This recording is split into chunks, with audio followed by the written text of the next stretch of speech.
Good evening, ladies and gentlemen, and welcome back to Smug Mode, a Square Eyes Syndrome podcast where we discuss the British cult sci-fi comedy classic Red Dwarf episode by episode. This time round, we are talking about one of the most famous episodes in Red Dwarf from Season 6. It's Emo Hawk, or Polymorph 2. And I'm joined tonight by Troy Salmon. What's up? Tom Hill. Hey! I am Dan Rudge, hosting for the second time in a row, as I'm afraid the reason why Ben was missing last week has been found. He was in a small destruction derby from boredom and has gone in for repairs. So whether or not he actually has to have his MOT next week and is off next week as well, I'm not sure. But if we can get him back in by then, we will. And no worries, he still has a warranty. Yeah. Oh, God, I love it. So yeah, Polymorph 2. Emo Hawk. What did we think of this one, guys? Loved it. I actually loved it. Oh, I was literally laughing the entire episode. It's like it's rare for me to laugh the entire episode, but I was. The jokes are hitting this episode. They're hitting. This is one of the things. Like you could call this the callback episode. Yeah, it's a callback episode. The original Polymorph. Yeah. In more than just they've reintroduced something of a similar monster. And continued the lore of that particular creature. There's also the fact that we've got Dwayne Dibley again, and the Ace Rimmer. The Ace. Different means. He did that Captain America spot in this episode, by the way, as well. Well, I can do this all day. There's that one, and then the jumping on the grenade. Remember that before he became Cap. Alex flew up. Is like, oh God, I can't let you die. Good man. Love it. Ace Rimmer's the man. Yeah. This was literally supposed to be. This was supposed to be just a vehicle to bring back Ace Rimmer and Dwayne Dibley again. Yeah. They wanted to write another episode where they had those characters in the episode because they were such fan favorites. And they made that happen. This is basically a weird Red Dwarf fan service episode. And originally it was supposed to be called Polymorph 2 Emo Hawk until someone suggested that sounded like a football score. I think that was Doug Naylor who said it sounded like a football score. Oh, was it? I think so. It was one of the two creators. A football score. I just love the fact. Have you seen the thing about how long it took them to shoot the scene where Danny John Jules appears as Dwayne Dibley? They had to reshoot it like God knows how many times because the crowd were reacting so much to Dwayne Dibley being there that they couldn't get a usable take. The crowd were cheering so much that they literally nothing was usable. They had to keep reshooting it. To have been there. I don't know. For me, there'd have been a bigger cheer for Ace Rimmer, but I mean, that's a personal thing, I guess. Yeah, I've been for Ace. I'm like, Ace is back. Let's go. Don't get me wrong. Dwayne Dibley is fucking hilarious. He's funny as heck though. Like he's got clumsy. Oh my gosh, he's funny as heck. He is funny, man. Them teeth, that hair, bruh. For people who are listening to this podcast who for some reason aren't familiar with the episode, that's a weird thing to do anyway. Yeah, exactly. Look, each to their own. Yeah, it's true. Absolutely. You got a point. The plot is basically Starbug finding itself being chased down by Space Corps enforcement vessel. The vessel tells them that they're basically charged with looting spaceships, sentenced to death under frontier law.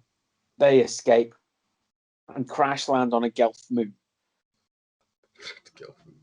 They need to repair their ship after the crash, and there's a Gelf tribe that becomes willing to trade with them, but the trade is, and I believe we've mentioned this before, Lister has to marry into this incredibly ugly, hairy, something between Jabba the Hutt and the gorilla, like, level of humanoid tribe. And just as an aside, the chief of the tribe being played by Ainsley Harriott. Ainsley. Yes. I still can't believe that Ainsley Harriott. It's hilarious.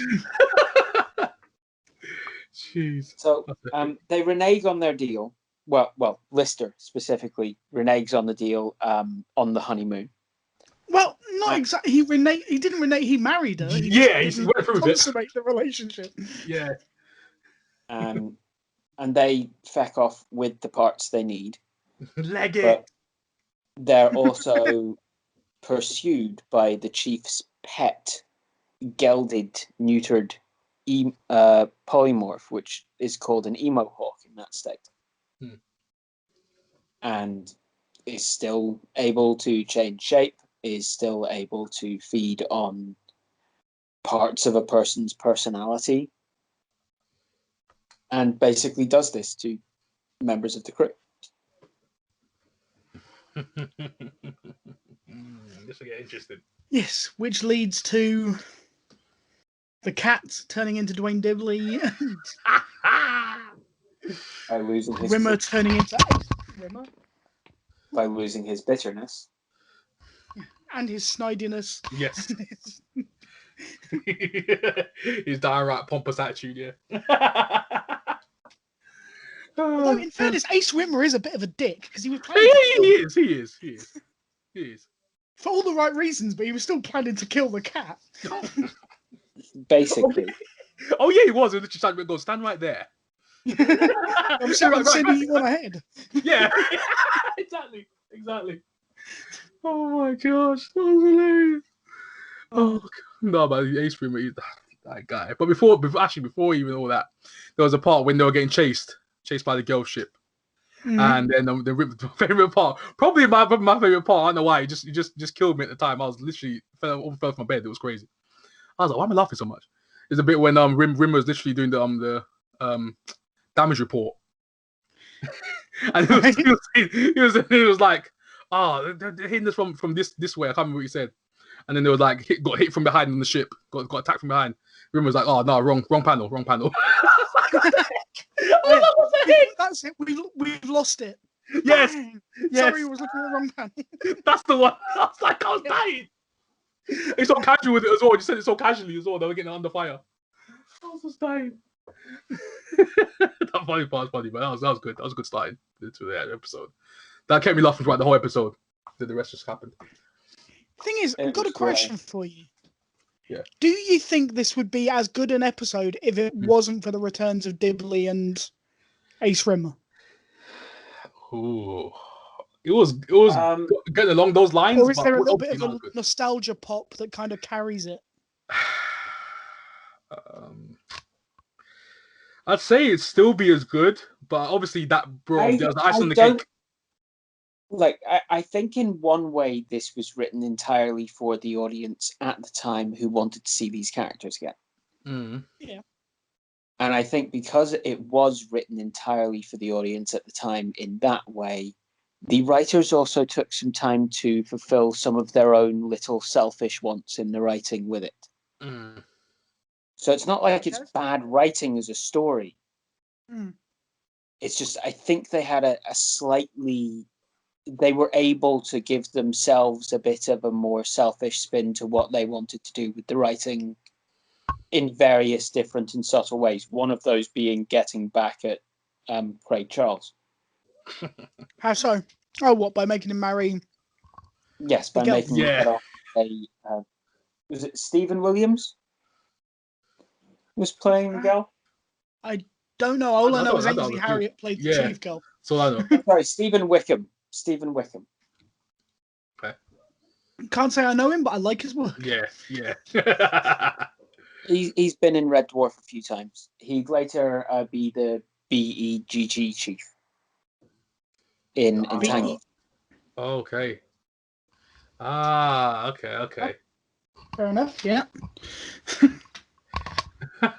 Oh, I didn't even knew that Hugh Quasdy was the computer. I didn't know that. The one Rick from Hobby City. I didn't know he was a computer. Oh my days. Okay, that's good to know. There you go. That's another one. I was like, oh damn, good. That's another good right there. I think yeah, it was basically the way we're looking at it. It's nice. We're going through it. It's a nice break. Yeah.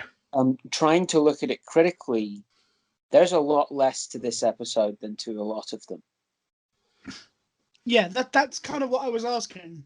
Yeah. It's an enjoyable episode, but it seems to be almost everything else has a purpose to the ongoing story, whereas this one felt like it was just a standalone. They're playing it purely for these moments, and then they'll go back to the story in the next episode.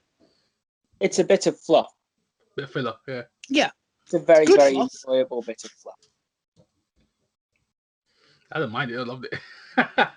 Oh no, it's a great episode, but it's out of place within the rest of the series. If that makes the mythos, sense. the actual mythos overall, but yeah, doesn't really go anywhere. But really. at the same time, it's absolutely cool. I mean, they managed to bring back Dwayne Dibley here, and they brought him back one more time in a couple of seasons' time, didn't they? Mm-hmm. Season 8, they did something using Dwayne Dibley again. Okay. We will get. It's not actually Dwayne Dibley, but we will get there. It's when they're making their escape from Red Dwarf in season 8, and they use the mop heads to be the Dibley family. Yeah. The mop heads. That was a callback to that, and obviously, season 7 you get a little bit more of Ace Rimmer as well in a couple of episodes in that one. The Ace, the hair flip, the signature hair flip. That's what gets me all the time. I'm like, this guy flipping his hair. It's the voice. That's the thing. Yeah, he just completely just transforms. You love it. It just transforms him. Looks more confident and everything. Just like the hair flip, the voice, the stance. You know what I'm saying? His posture, everything. I love it. He's like, yes, come on, guys, we can do this. Like, come on, like, what the heck? You just believe it. Every time he talks, you just want to believe. You're like, yeah, go on, Ace. I believe you, Ace. Come on, we can do this. You know what I'm saying? He's the kind of guy you want the ship, you know? Hey. Well, Dwayne Dibley doesn't. I think Dibley's the man. Oh my gosh. No style. Bob cut. My gosh, he's finished. And the funny thing as well, they know it's happening as well. Into some polyester and brine nylon, or I'm gonna go insane. What's that list of things that he has once he's got changed into being Dwayne Dibley? Thermos. Come. What was it? I know what you mean. I'm trying to remember what the heck it was. It was like, I can just remember what the last thing was. And one triple thick condom. You never know. Triple thick. I can't remember the rest of it, unfortunately. Oh god, that was funny as heck. I think my favourite quote from this episode though is there is no way I'm going down to Mossbros for someone who is less attractive than my own armpit after 20 games of table tennis.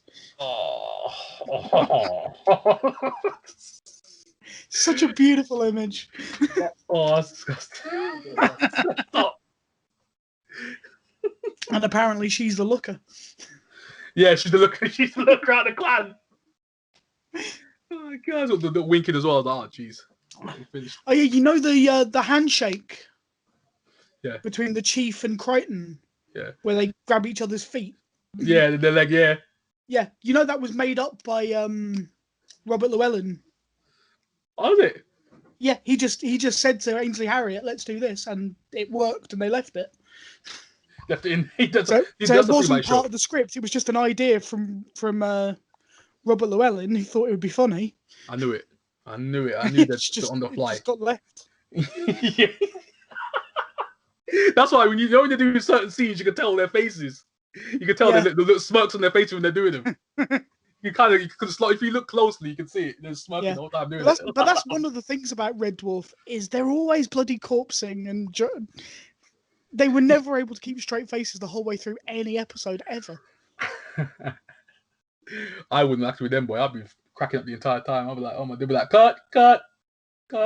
Have you noticed there are times when Kat is saying a line and Craig Charles is saying it along with him, but silently, waiting for his cue? Yes, I've noticed quite a few episodes he's done that. Yeah, I've noticed that. I've clocked that. I mean, you try and ignore it because you let yourself get lost in the moment, but... No, he might, and if he says it looks over. Yeah. Tom, that's a good catch. Is this the episode where Rimmer tries to invoke some kind of one of the Space Corps directives, and Crichton says to him, "Well, where are we going to find a rabbi and a chicken?" Or is that the next? Yes, I'm perfectly happy to perform the ceremony, but where are we going to find a rabbi and a chicken? Oh, is that this episode? It is. I think yeah. I couldn't remember for sure. What doesn't Crichton also offer to give his own life so that the space thing will leave them alone? Oh yeah. He offers to claim that he held them all hostage, and Rimmer says, "Oh no, you can't do that." Really, sir? Dream on. Oh my god, this Dream on metal trash. Dream on metal trash. Oh yeah, this episode has so many dingers in it. I was like, I should have wrote stuff down. I could have literally written a whole page like jokes in this episode. I mean, one of my favorite quotes for years from Red Dwarf was in this one. There's no need to throw your love spuds on the fire.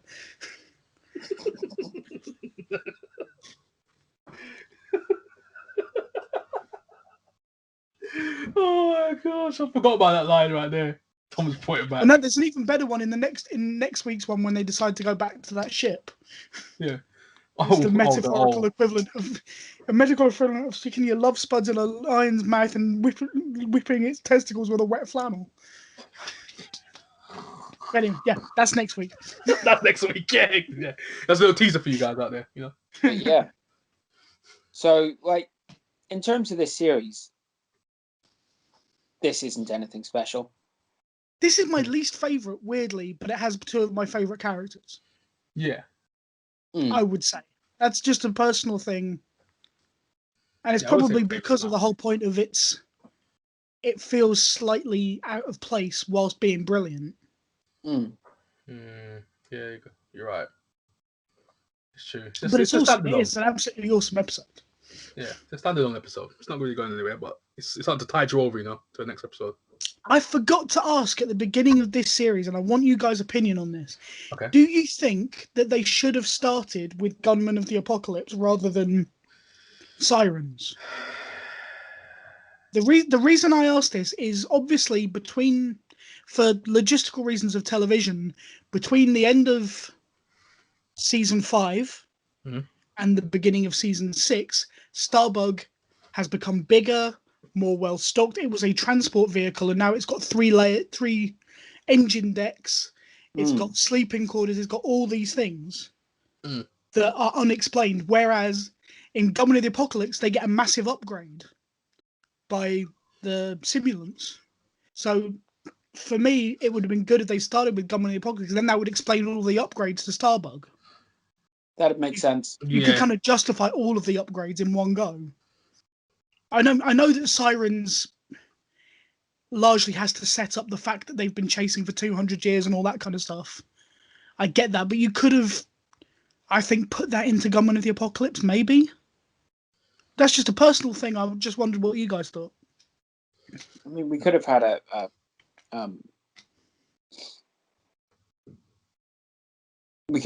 Holly recap. And then be like, and also, I'm just not there. at this point. See you later. I'm away. Yeah, you got a point. Yeah, Gunman Apocalypse. I guess so. Yeah, makes sense. Yeah, but I mean, sorry, I meant to ask it when we actually discussed Gunman the Apocalypse, and I forgot. Yeah. That's all right. He's brought up now. Yeah, I'll tell you. Yeah, Gunman Apocalypse first. Yeah, just kick it off right. You know. But I think part of it was it's such a good episode they didn't want to put it on as. If you put that one first, you can then only be seen as going downhill. Theoretically, because Gunman of the Apocalypse is such a high standard for a kickoff episode. Maybe, but I don't know. It's just personal opinion. No. So saying that, you're right. Gunman Apocalypse is so damn good. No, sometimes you want to start off with a bang, but at the same time you don't want to start off too much of a bang. If you know what I mean. Yeah, you want to be able to build to something. Yeah, so they got that aspect of it as well. Put it right in the middle, at least, around there. Which is what they do. Which is what they do with the last episode of this series. Yeah, that's what they did. So smart planning. Anyway, so Dan, what do you think of this episode? We haven't really asked you. Yeah, I'm pretty much of a mind with you guys on this one. I enjoyed it. I'd watch it again tomorrow. But there's no significance really to the main plot. Yeah. And if I'm trying to say the things that are most important to me about Red Dwarf, the overall plot is kind of one of them. Yeah, it's one thing that they've always done very well is have a consistent through line, yeah. So, yeah, it's the very bottom of season 6, which is probably the very top series. Season 6. Oh, now that's a statement. Oh. Wait, why'd you say that, Tom? Why'd you say that? Because seasons 4 and 5 were also flipping brilliant. They were good. I can't really make a choice. For me, it's probably season 5. Oh, season 5 was sick. Yeah. I can't think of a single episode that was down in season 5. You've got Hollow Ship. You've got Back to Reality. Just those are 2 of the best episodes ever done by Red Dwarf. Tom, don't do this to me. Don't. Oh man. Okay. 5. Okay, season 5. All right, got you. But it's an entirely subjective thing. Hmm. Or it's kind of objective thing, I guess. So far, at this point, yeah, season 5 is killing it so far. At this point. But season 6 is amazing. Season 6 is really good. Heck yeah, it's really good. Season 6 is really good. To call this episode the worst is not actually an insult. No. To this episode, it's a testament to how good season 6 is. We have been a lot harsher to other episodes than this. Definitely. It's difficult to be harsh to this. It's just like you say. It's there for fan service more than for furthering the story. And there's nothing wrong with that. To occasionally put something in there just to treat your loyal fans to something they're going to like, there's nothing wrong with that. Yeah. And that's really that's Emo Hawk Polymorph 2 in a nutshell. Yeah. Not a huge amount else to say. If it was an anime series, they would suddenly be at a beach and there'd be lots of bikinis everywhere. Sounds good. Yeah, it sounds like a good time for me, yeah. But instead of the bikinis, what we get is Ace Rimmer and Dwayne.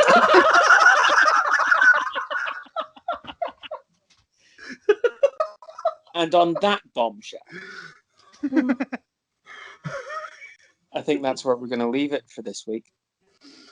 What do you reckon, guys? Yeah, I'm cool with that. Yeah. Yeah, I'm cool with that. It's fine by me. So, it's goodbye from me. Bye from me. Goodbye from me. Smeg off, you smegheads.